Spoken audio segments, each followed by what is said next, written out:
Ayan ha, mga idol, good morning. Muli nagbabalik sa inyo inyong lingkod, si Boyet ng Vlogs TV. Siyempre mga idol, tulad pa rin ng dati, wala naman tayo ibang gagawin kundi magkwentuhan na may kaugnayan sa larangan ng serbisyo publiko. Diba? Tama mga idol. Dito pa rin ang aking co-partner si Lupon Johnny. Kaya ngayon ang kasama ko sa buong maghapon ng aming duty. Alam nyo mga idol, dito sa amin, nabanggit ko na sa mga una kong programa, meron kaming Lupon for the day. Na kami ang sumusuri ng mga tao na nagkukomplain kung para saan ba ang kanilang complain. Kasi kaya kami nagkaroon ng gantong Lupon for the day, may mga kapangyayari kasi na kahit hindi nasaklaw ng aming kapangyarihan, isinasampa sa amin, which is mali. Kaya ngayon, meron kaming ganito, hindi man saklaw ng aming tungkulin ang kanilang inilalapit, ginagawa namin to ng paraan at ibinabato namin sila sa mga kinaukulan na kung saan sila nararapat dumulog. Diba? Tama, Johnny Boy? Oo. Yun. Nakakaroon muna ng strong premeditation muna bago ito. Yun. Partner, ano ba ang masasabi mo sa ating mga viewers, sa ating mga followers sa larangan ng ating trabaho? Salita ka naman, kahit hindi ka nila nakikita sa camera. Well, yung mga nagre-reklamo sa amin, dapat pumunta muna sa Bantay Bayan bago magreklamo. Tatawagin kami para susuloy namin mabuti kung pwedeng sampay yung reklamo nila. Yun. Pero gusto namin, bago nila isampa, may ayos muna namin. Kung hindi sila pumayag, ay magpagkukuhan sila, nagpapile sila ng case nila. Yun. Magbabayad sila ng filing case. Tama. Tapos dediretso na sabi niya na kay kapitan mo na yan.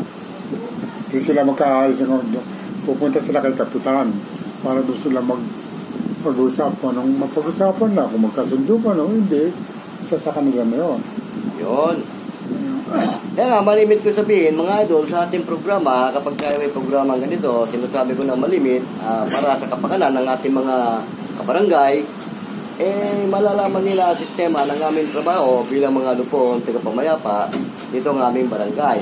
Shoutout nga pala dyan sa ating mga kapwa lupon, saan mga kayong barangay naroon, mga idol ha. Alam ko, pare-pareho ang ating ginagampanan tungkulin sa larangan ng serbisyo publiko. At syempre, alam ko rin, tulad din namin, wala kayong pinipili at wala kayong tinatanggihan sa mga tao na nangangailangan ng ating serbisyo. Di ba? Tama mga idol?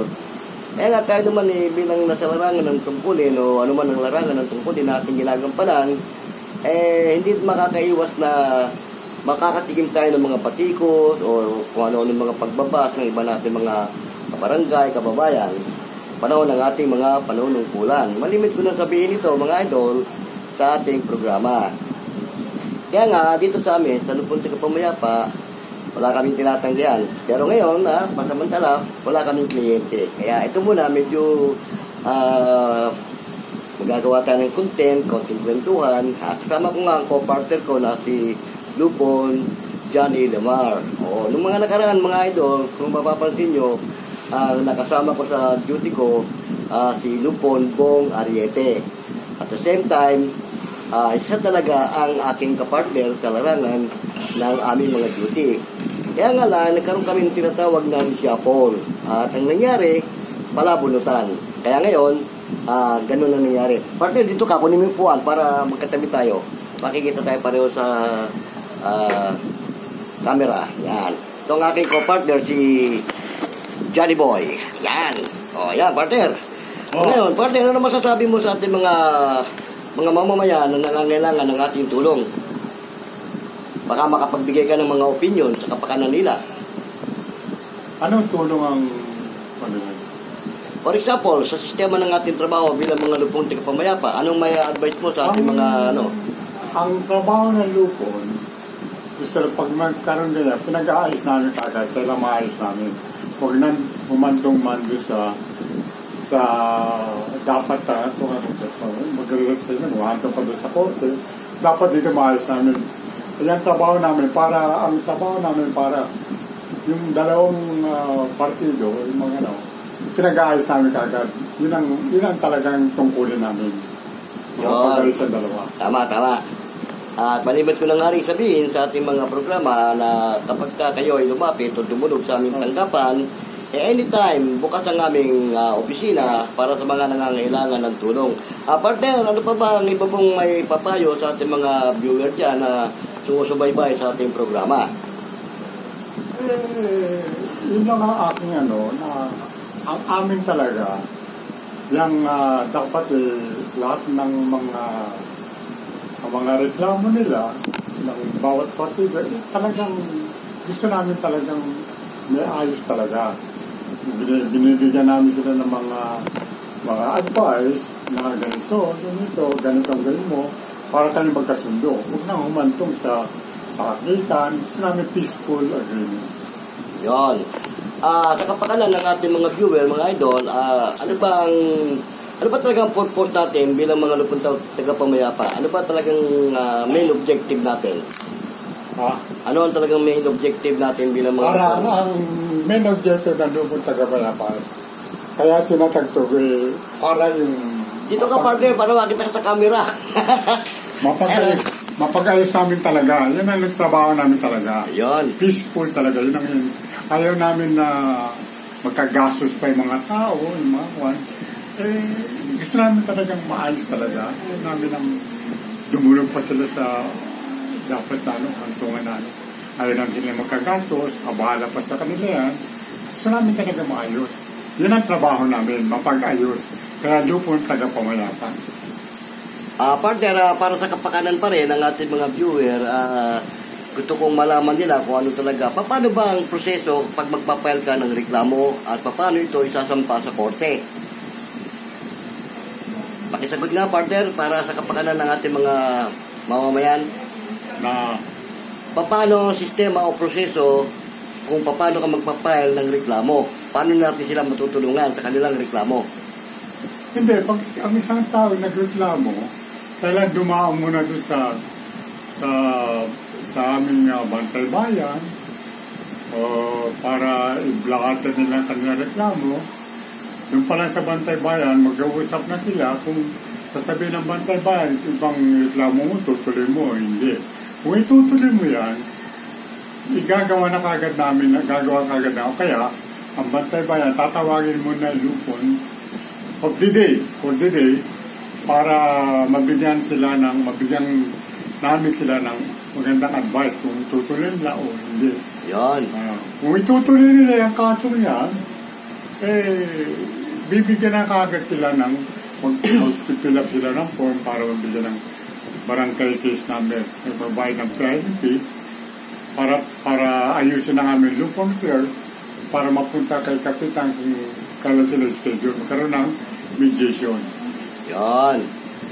Ano-ano ba ang mga sistema ng ating trabaho bilang mga lupon tagapamayapa? Ilang klase ba ang ating proseso sa tinatawag na pagdinig o yung hearing? Ano ang unang-una, mga idol? Paliwanag mo nga. Ano ang unang proseso kapag nagkaroon tayo ng hearing? Para sa kapakanan ng ating mga mamamayan, gusto nilang malaman kung kanino mumula. Ang unang hearing yan, tinatawag namin mediation, sa aming kapitan muna. Yun, tama. Ang kapitan, ang unang hearing niya sa kapitan muna, pero at least naka-schedule na sila para yung kay kapitan para mapag-usapan nila kung ano dapat nilang kung mapapag-ayos si kapitan. Well, mas maganda, mediation pa lang ayos na ni kapitan. Kung isang panig ayaw pumayag, sasabihin ng kapitan, yan bahala yan sa iyo. Magagastusan ka dyan sa pagbilang mo sa korte yan. Kung ayaw talaga pumayag, then that's the time na sabi ng kapitan, ikapad na kayo, nire-refer na doon sa lupon tagapamayapa para for conciliation. Ibabato sa lupon. Oo, ibabato sa lupon. Gaano ba katagal ang proseso sa mediation? Ilang consecutive hearing ba ang dapat na maganap? Kailangan before mga 3 days hanggang 3 days. Mediation. Pagkatapos kay kapitan, after ng mediation, i-refer doon sa lupon, mga 3 days after dyan, bago sa mediation, conciliation, doon na sa conciliation, magpupukan niya ng mga 1 week, after 1 week, pupukanin mo yan. Ang proseso ng pagpapile ng reklamo, mga idol, ay nasa tamang proseso. Ipapaliwanag ng kasama nating lupon si Johnny, gaano katagal ang dapat na maging ng hearing o ng kaso? Ilang days? 15 days, mga 15 days. After 15 days. 15 days. Ilang days sa kapitan? Kapitan, as much possible, kailangan din mga sa mediation pa lang. Pagkatapos na hindi magkasundo, mga 1 week lang yun, or 3 days. After 3 days, hindi magkasundo. Sa kanya, i-refer doon sa lupon for conciliation. Yan. Pagbagsak sa lupon, tagapamayapa, paano ang proseso na ginagawa ng mga lupon tagapamayapa para iproseso ang kanilang pagdinig o yung hearing? Ngayon, pagdating sa lupon tagapamayapa na, dalawang partido, pero sa lupon tagapamayapa, magkukuha kami na mamimili kami ng isang chairman, isang secretary, isang member. Para kung anong mapagpuan nila, yung conciliation na doon na magkakapan lahat na sasabihin na ina-note down ng secretary namin with the help ng member at ng chairman para malaman namin kung hindi talaga sila magkakasundo. Bibigyan pa namin sila hindi sila magkakasundo ng isang beses, bigyan pa namin sila ng another set. Yan. Another set for one. Kung hindi talaga magkasundo ng another set, that's the time na bibigyan namin sila ng certification to file action. Oo, certification to file action. Gaano katagal ang proseso sa pangkat tagapagkasundo kapag sila na ang may hawak ng kaso? Ilang days? Mga 15 days pa yan, 15 days. Yan. Ang kabuuang kaso, ilang days ang tinatagal para wag mag-lapse? Mga 60 days yan. Yan. Start from the case, halimbawa, nag-umpisa ng, anong buwan tayo, Mayo. Nag-umpisa ang problema ninyo at 13 ng Mayo. Kailangan, iproseso mo na agad yun dahil tumatakbo na ang araw noon.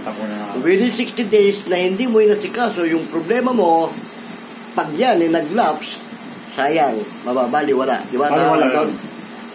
Ngayon, bilang karagdagan, mga idol, ano pa may papaliwanag mo sa ating mga viewer? Pag nag-lapse na ng 60 days, hindi mo na pwede ulit magsampa doon sa mag-another set ng kasi nag-lapse na ng 60 days. Magpapile ka ulit ng kaso doon sa hindi mo na pupukuhan. Pag-aaralo mo na ng kapitan niya yung lupon. Dahil nag-lapse na? Nag-lapse na. Ngayon, mga idol, yung certification to file action, kapag humingi ang ating mga kliyente o yung ating mga complainant, gaano katagal bago dapat ito mawalang saysay o mawalang visa? Yung yung certification to file action, dapat bang i-file agad ito o patulugin lang sa bahay? Hindi, as much as possible. Pag binigyan ka ng certificate to file action, kailangan may file mo na yan. May file mo within, binigyan namin ng 15 days, nabigyan ka namin ng lupon ng certificate, file mo na kagad dyan. Kung hindi mo ma-file lang within the limit of 60 days, after 60 days, maglalapse ko talaga yan. At hindi, ngayon, nag-lapse na yung situation nyo, ngayon, gusto mo ibalik, hindi mo ka na babalik ulit sa asukan niya. Yan. Mga idol, salamat ng marami sa maikli sandali ng ating programang ito. Sinamahan nyo kami. Pasamantala na kami magpapaalam dahil meron pa kaming dapat asikisuhin na dapat trabahuin dito sa aming office. Partner, magpaalam ka na sa ating mga viewers. Maraming salamat sa inyong pakikinig. Salamat dito sa aking kasamang Silio Punagi. Magandang araw po sa inyo lahat. Yan mga idol. Inyong napakinggan. Sana kahit konting idea nakapulot kayo sa sistema ng aming trabaho bilang mga lupong tagapamayapa. Alam nyo, itong barangay justice system, malaking tulong ito sa ating mga mamamayan. Dahil ang mga problemang pambarangay, hindi nyo na kailangan idulog pa sa hukuman. Dahil dito, kung kaya namang ayusin, gagawa ng paraan para maayos kayo. At ang trabaho talaga ng mga lupong tagapamayapa ay mapagkasundo ang bawat isa na nagkakaroon ng sigalot. Di ba? Tama, partner? Ayun. Para hindi na dumating man doon sa inapukunan na hindi na sila mabala at saka wala silang dapat hindi sila magkagato abala, oras, pagpunta sa korte ang unang-una yung gagastusin mo sa abogado. Yon. Malaki. Hindi namin alam kung magkano, pero medyo magastos na abala. Yung abala lang, at yung lalo na kung may trabaho ka. Oo, tama. Tapos meron kang kinukuha na, abala talaga. It's not possible. Magkasundo talaga yan. Gusto namin magkasundo. Yun, sana mga idol, kahit papano, meron kayo nakuhang idea o nagkaroon kayo ng konting knowledge sa larangan ng katarungan pambarangay. Saan man kayong barangay naroon. Shoutout ka pala sa ating mga kapwa-lupon dyan. Saan man kayong barangay, naway, nasa mabuti tayong kalagayan sa panahon ng ating mga panunungkulan. Shoutout na rin sa ating mga buting barangay captain. Saan man kayong barangay naroon dahil kayo ang talagang may hawak sa amin bilang mga lupon, taga-pamayapa. Shoutout na rin sa aming buting barangay captain dito na si Ginoong Fernando Ding Bolo sa po ng kanyang mga kagawad. Pati na rin natin ang iba pa mga kasamahan natin sa larangan ng serbisyo publiko saan man kayong barangay naroon. Hindi ko mamabangkit ang inyong mga pangalan, mga idol. Binabati ko kayo ng isang magandang umaga. O pero, hanggang sa muli. Ito po muli inyong lingkod, si Boyet ng Boyet Vlogs TV. Pansamantala nagpapaalam. Hanggang sa muli. Paalam!